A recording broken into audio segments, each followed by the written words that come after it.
તમે ક્યાં સુધી કરશો? અને આમ પણ આ બધું ક્રિશ અને રાધાનું છે, તમે એવું તો કહો છો.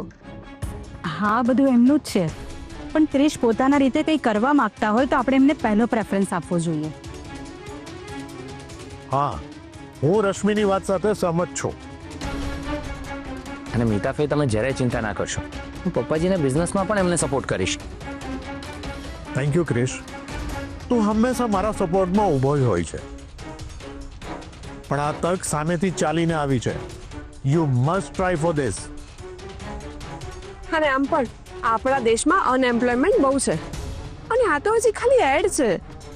ક્રિશ સિલેક્ટ થાય ત્યારની વાત ત્યારે. મિતા, મને ક્રિશ ઉપર કોન્ફિડન્સ છે. એ જરૂર આ જોબ મેળવીને જ રહેશે.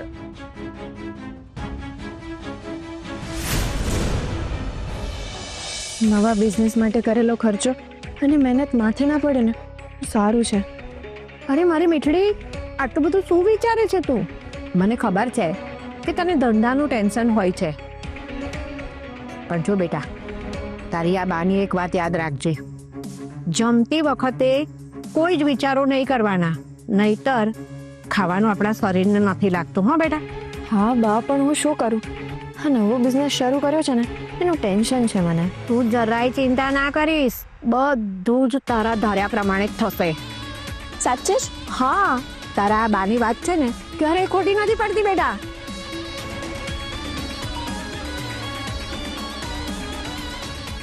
હા, શું થયું? ઇન્ટરવ્યુની તૈયારી કરો. યસ બા, તમારી વાત સાચી નીકળી. મેં કીધું હતું ને તને. ફિયા, પેશિયાએ જોઈ ખરી? જોઈ નથી, મેં દેખાડી. અરે હા બાબા, એનું શું રિએક્શન હતું? અરે એના રિએક્શન હતા ને એ જોવા જેવા હતા. કેમ? અરે સવારમાં ક્રિશે રાધાને કહ્યું કે બધા એને ફોર્સ કરી રહ્યા છે, અને રાધા પણ ક્રિશને આરપીનો બિઝનેસ ટેક ઓવર કરવાનું કહેતી હતી. એટલે ક્રિશ આરપી પાસે આવ્યો અને કહેતો હતો કે એને આરપીની ઓફર મંજૂર છે. વોટ? આ તો શું બોલે છે ફિયા? ડોન્ટ વરી ક્યુ, ક્રિશ એવું વિચારીને જ આવ્યો હતો, પણ એ બોલે ને એ પહેલા મેં એને એડ દેખાડી. Very good. પછી? પછી શું, તને જે જોઈતું હતું એ થઈ ગયું. એટલે ક્રિશ તૈયાર થઈ ગયો ને? હમણાં તો એવું જ લાગે છે. ક્રિશે એવું કહ્યું કે એના ક્વોલિફિકેશન અને એક્સપિરિયન્સને મેચ થાય ને, હા એવી જ એડ છે. એને ક્યાં ખબર છે કે એને મેચ થાય ને એવી જ એડ આપણે છપાવડાવી છે. મેં મારું કામ કરી નાખ્યું, હવે આગળ શું પ્રોસિજર કરવાની છે ને એ તું જોઈ લે. ડોન્ટ વરી ફિયા, હું અહીંયા બધું જ હેન્ડલ કરી દઈશ. Thank you so much. Welcome.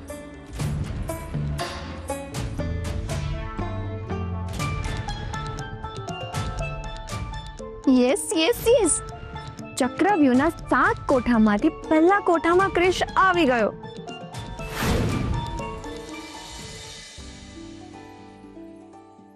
Radha, મારે તારી સાથે વાત કરવી છે. કઈ બાબતે? રાધા, મારી પાસે 2 ઓપ્શન છે. હું પપ્પાજીનો બિઝનેસ સંભાળી શકું છું, એ પહેલું, અને બીજું, મને જે ગમે છે એ કામ કરું. તું જ મને કે મારે શું કરવું જોઈએ. જો હું તારી જગ્યાએ હોઉં ને તો હું એ જ કરું જે મને ગમે, જેમાં મને મજા આવે. તો હવે તારે શું કરવું એ તારે નક્કી કરવાનું છે. રાધા, હું પણ તારી જેમ જ વિચારું છું, અને પપ્પાજીનો બિઝનેસ સંભાળવો ગમશે, પણ હું ત્યાં મારું કર્તવ્ય નિભાવવા કામ કરીશ. અને જો હું મને ગમતું કામ કરીશ ને તો મારી રીતે તારું, મારું અને આપણા પરિવારનું ભવિષ્યનું ઘડતર કરી શકીશ અને સ્વાભિમાન સાથે જીવી શકીશ.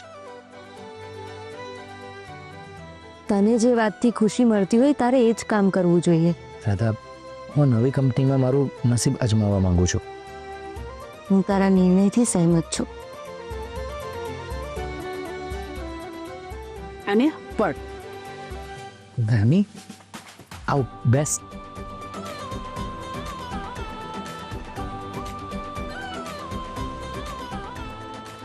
મમ્મી,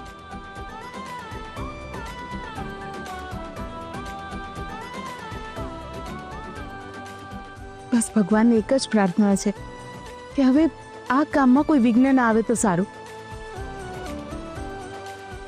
એવું કંઈ નહીં થાય. મને ભગવાન પર પૂરો વિશ્વાસ છે. જે કંઈ પણ થશે એ આપણા સારા માટે જ હશે. રાધા, મેં હંમેશા તારામાં એક વાત માર્ક કરી છે બેટા. તું હંમેશા કોઈ પણ પરિસ્થિતિને બહુ પોઝિટિવ લઈને જીવે છે. કદાચ તારા જેવો જ સ્વભાવ અમારો પણ હોત. ભગવાને દરેકને કંઈક ને કંઈક આપેલું જ હોય છે. બસ જરૂર છે એમની આપેલી બક્ષિસને ઓળખવાની. આપણે એકવાર એને ઓળખી લઈએ ને પછી આપણને કોઈ દુઃખી નથી કરી શકતું. આપણા જીવનમાં આવતા સુખ અને દુઃખના મોટે ભાગે આપણે જ જવાબદાર હોઈએ છીએ. આટલી મોટી ઉંમર થઈ મારી, પણ તારા જેવી સમજ હજી પણ નથી આવી મારામાં. તમે આવું કહીને મને શરમાવો છો. ના બેટા, ખરેખર મજાક નથી કરતી. હવે મારા વખાણ કરવાનું રહેવા દો અને આગળ શું કરવું જોઈએ એના વિશે વિચારીએ. અરે એમાં વિચારવાનું શું? વહેલામાં વહેલી તકે આ જોબની તૈયારી કર. અને ક્રિશ, પોસ્ટ શું છે? કંપનીના માલિકના પર્સનલ સેક્રેટરીની. Very good. એટલે તારો કોન્ટેક્ટ ડાયરેક્ટ કંપનીના બોસ સાથે જશે ને? હા, અને મમ્મી આવતીકાલે જ વોક ઇન ઇન્ટરવ્યૂ છે. ઉર્મિલાબેન, હા? હું તમને જ શોધતી હતી. મને પણ કેમ? આજે જમવામાં શું બનાવીએ? અરે એ બધી વાત જવા દે. સૌથી પહેલા તો મારે તને થેન્ક્સ કહેવું છે. કેમ? જો તે આજે છાપું ના વાંચ્યું હોત તો મારા ક્રિશને આટલી મોટી ઓપોર્ચ્યુનિટી ના મળી હોત. એમાં વળી થેન્ક યુ શેનું? ક્રિશ મારા દીકરા જેવો છે. એનું સારું થાય તો મને ખુશી જ થશે.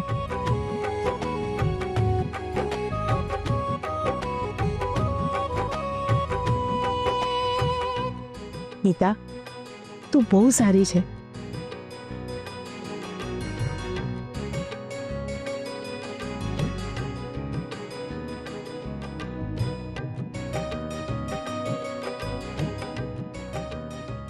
આજે મમ્મી કેટલી ખુશ છે નહીં? જાણે અમીને કોઈ નવી ઓપોર્ચ્યુનિટી ના મળી ગઈ હોય. હા, એ તો દેખાય છે. પણ સાચું કહું, બધાને તારા માટે બહુ જ પ્રેમ છે. એ જ પ્રેમ તારામાં ક્યારે ઉદ્ભવશે? એ જ દિવસની હું રાહ જોઈને બેઠો છું. શું વિચારે છે? હવે જા અને જઈને મમ્મીએ કહ્યું એ તૈયારીઓ કર. એક મિનિટ, પેલું શું કહેવાય છે? હા, all the best. Thank you.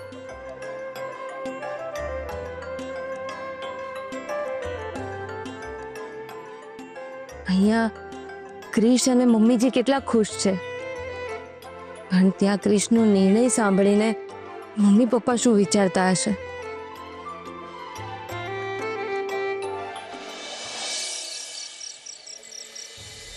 જો મને ક્રિશના નિર્ણયથી આટલી તકલીફ થઈ રહી છે તો રાધાના પપ્પાના શું હાલ હશે?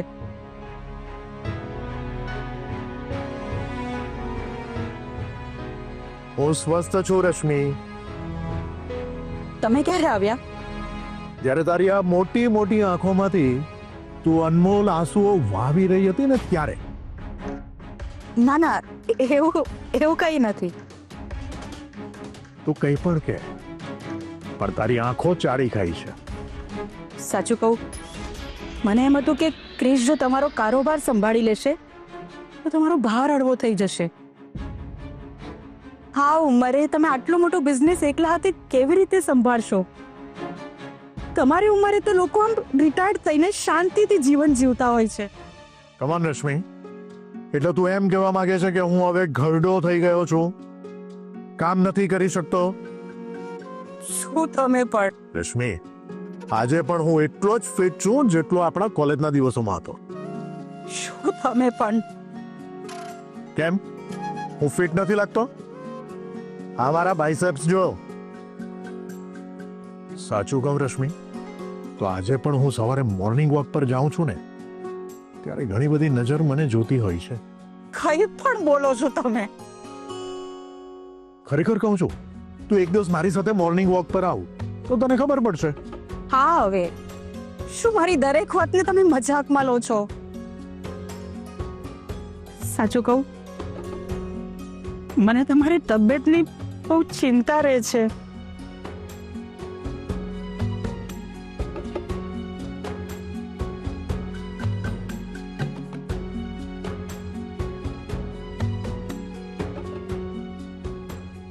રાધા, રાધા બેટા તું ક્યારે આવી? આવો બેટા. હમણાં જ આવી.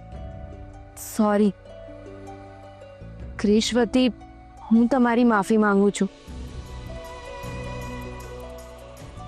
મેં એને સમજાવ્યો અને એ તૈયાર પણ થઈ ગયો. એ મને કહીને જ નીકળ્યું કે હું જઈને પપ્પાજીને કહી દઉં છું કે હું તમારી કંપની સંભાળવા તૈયાર છું. જોયું રશ્મિ? સાચે? હા,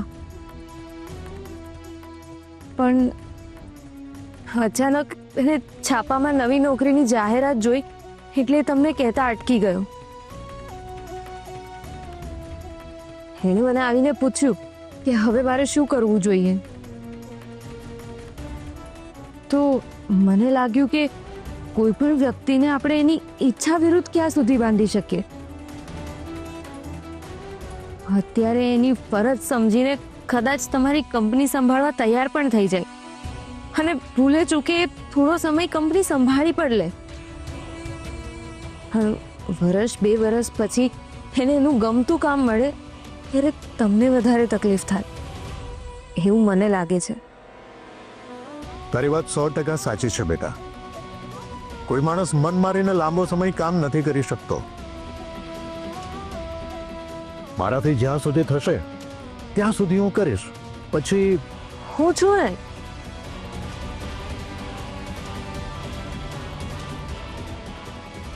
હું તમારા જેટલી ભણેલી કે અનુભવી તો નથી, પણ મારાથી બનતા બધા પ્રયત્નો કરીશ. બેટા તે આટલું કહ્યું ને એ મારા માટે પૂરતું છે. સાચું કહું બેટા, તારા પપ્પાએ એટલું બધું કમાવી રાખ્યું છે ને કે 3 પેઢી બેસીને ખાઈ શકે. એમને કામ કરવાની કોઈ જરૂર નથી. એમની કંપનીમાં જે લોકો વર્ષોથી કામ કરે છે ને, જો એમની કંપની બંધ થઈ ગઈ તો એ લોકો શું કરશે? એમનો પરિવાર શું કરશે? એ વિચારમાં જ તારા પપ્પા આજ સુધી કંપની ચલાવતા આવ્યા છે. બેટા હું નસીબદાર છું કે આટલા બધા પરિવારના પાલન પોષણની જવાબદારી ભગવાને મને આપી છે. જ્યાં સુધી મારાથી થશે ને ત્યાં સુધી હું ચોક્કસ કરીશ. મને ગર્વ છે પપ્પા કે હું તમારી દીકરી છું. યસ, ક્રિશ મારા પ્લાન પ્રમાણે મારે ઝાડમાં ફસાવા લાગ્યો છે. આરપીને એવું હતું કે ક્રિશ એનો બિઝનેસ સંભાળી લે, પણ એ ઓપ્શન પણ મેં એની પાસેથી છીનવી લીધો. ક્યાંક આરપી ક્રિશને જોબ કરતો અટકાવવાનો પ્રયત્ન તો નહીં કરે ને? કારણ કે આરપીનો કોઈ ભરોસો થાય એમ નથી. ગમે તે કરી શકે છે. ક્રિશને જ્યાં સુધી હું ક્લચમાં નથી લેતી ને ત્યાં સુધી મારે આરપીથી સંભાળીને રહેવું પડશે. જો આરપીનું ચાલે ને તો એ તો મારા નવા ફૂડ બિઝનેસનું લાયસન્સ પણ કેન્સલ કરાવી નાખે. Oh god, I have to be very careful about him. પણ એનીવેઝ, મારી પહેલી ચાલ તો સક્સેસફુલ રહી ને. સો યસ, આમ જ ધીરે ધીરે આગળ બધું ઇઝીલી ગોઠવાઈ જશે. Fingers crossed. ક્રિશે બીજે નોકરી કરવાનું નક્કી કર્યું એનાથી મમ્મી પપ્પાને બહુ દુઃખ થયું છે. પપ્પાનો બિઝનેસ એટલો મોટો છે કે હું ધારું તો પણ સંભાળી ના શકું. મારે કંઈક તો કરવું જ પડશે જેથી પપ્પાને મદદ થાય. આટલું શું વિચારે છે રાધા? કંઈ નહીં, લે આ દૂધ પી લે. પછી પી લઈશ.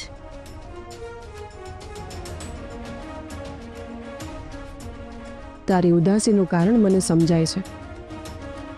ક્રિશે તારા પપ્પાનો બિઝનેસ સંભાળવાની ના પાડી એટલે તો દુઃખી છે ને? પણ સાચું કહું, ભગવાન જે કરે છે ને એ સમજી વિચારીને કરે છે. એટલે હું કંઈ સમજી નહીં. જો રાધા, તારા પપ્પાએ ક્રિશને બિઝનેસ સંભાળવાની ઓફર આપી. સાચું કહું તો ત્યારે મને બહુ ટેન્શન થયું હતું. એમાં ટેન્શન શેનું? મેં તને શું કહ્યું હતું? આ લોકો કયા ઈરાદાથી આપણા ઘરમાં આવ્યા છે? એ લોકો ગમે તે કરીને તારા મમ્મી પપ્પા સાથે મીઠી મીઠી વાતો કરી એમને ફસાવી એમનો બિઝનેસ અને એમની પ્રોપર્ટી પડાવી લેવાનું એમનું પ્લાનિંગ છે.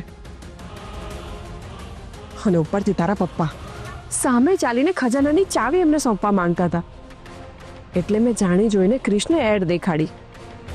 પણ જો એને પપ્પાનો બિઝનેસ હડપી લેવો હોય તો એ બીજી નોકરી માટે તૈયાર કેમ થાય? રાધા, તું બહુ ભોળી છે. એમના દેખાવાના અને ચાવવાના દાંત અલગ અલગ છે. આટલી સહેલાઈથી જો એ તારા પપ્પાની વાત માનીને એમનો બિઝનેસ સંભાળી લે તો કોઈને એના ઉપર ડાઉટ ના જાય. એટલે આવું કરે છે. એ બધું છોડ, બહુ મોડું થઈ ગયું છે. ક્રિશ હમણાં આવતો જ હશે. હું નીકળું છું. તું દૂધ પી લેજે.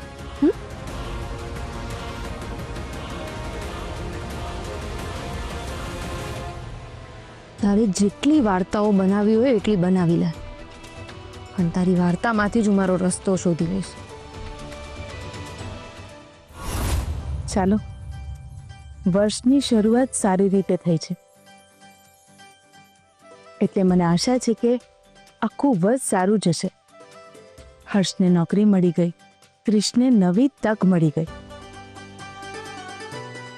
હવે તારો શું વિચાર છે? મમ્મી, હું મારા ફ્રેન્ડ સાથે મળીને એક નવો બિઝનેસ શરૂ કરવાનું વિચારું છું. That's good. સમય સારો છે, પ્રયત્ન કર. Just do your best and I am sure you will get the great success. પણ તમારી જોબની સાથે તમારું પહેલું ટાર્ગેટ રહેશે આપણું ઘર અને આપણી મિલકત પાછી મેળવવાનું. અને એને આઉટ ઓફ ફોકસ નહીં થવા દેતા. Okay mummy. હવે તમે જઈ શકો છો. Good night mummy. Good night. Rajeshbhai અને રશ્મિબેને અમારા માટે ઘણું બધું કર્યું છે, અને તેમ છતાંય ક્રિશે એમની ઓફરને સાઈડ પર મૂકીને જોબ કરવાનું વિચાર્યું છે. એ વાતથી એ દુઃખી તો નહીં હોય ને? અમે સ્વાર્થી છે એવું તો નહીં વિચારતા હોય ને?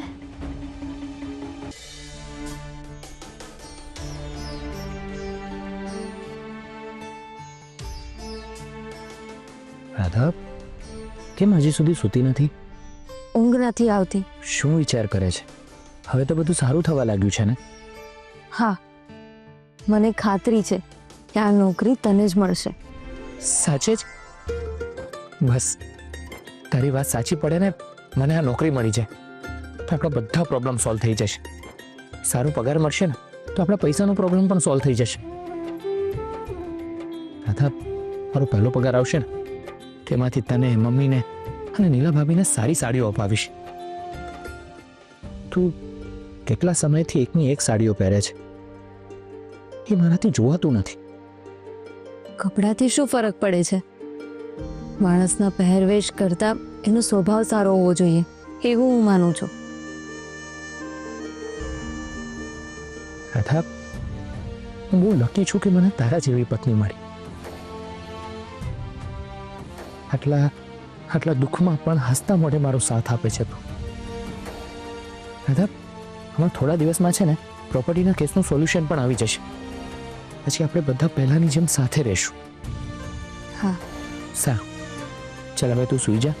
હું શૌર્યના રૂમમાં મારા જે ડોક્યુમેન્ટ પડ્યા છે ને એકવાર ચેક કરી લો, પછી કાલની તૈયારી પણ કરી લો. ભલે. હા, નોકરીને લઈને કેટલા સપના જોયા છે ક્રિશે, અને હકીકતથી અજાણ છે. શું મારે એને હકીકત કહી દેવી જોઈએ?